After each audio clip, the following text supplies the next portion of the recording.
Sometimes life puts people in really hard places, and no matter how much they try, they just can't catch a break. This is something that really happened. There was a young woman named A.C. Fisher. One day, she was sitting in a fast food place, drinking her coffee and minding her own business. Then, she noticed a man outside. He looked homeless, probably in his 30s, bending down to pick up coins from the ground. It was probably just spare change that people had dropped without noticing. A few minutes later, he walked into the restaurant.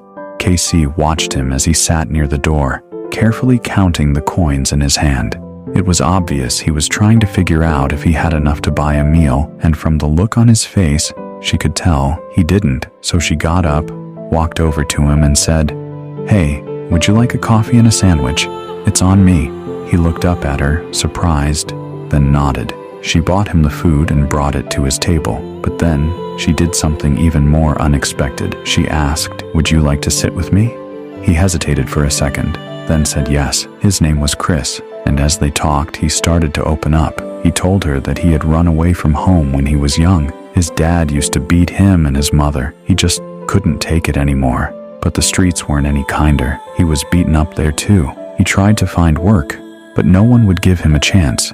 People judged him just by his appearance, afraid of him because of how he looked. He said the only one who had ever stayed by his side was his dog, his best friend. But even the dog had passed away recently. That loss had crushed him. KC sat there quietly, listening, not judging him, not pitying him, just being there, fully present, truly hearing him. They ended up talking for nearly an hour. Eventually, KC had to leave for a class, but before she walked out, Chris stopped her. He went up to the counter, asked for a pen and a napkin, and scribbled something down. Then he handed it to her and said, "Sorry about my handwriting, and thank you for everything." Outside, KC opened the napkin, and what it said broke her. "Today, I was going to end my life, but because of you, I'm not going to. Thank you, beautiful soul." She stood there on the sidewalk, tears in her eyes, because in that moment, she realized something truly powerful, that a simple act of kindness, just a coffee, a sandwich, and a bit of conversation, had literally saved someone's life. So if you're hearing this right now, maybe this is your reminder. Don't look away. Smile at someone. Buy that coffee. Start that conversation. You never know who needs it, and you never know how big a difference it might make.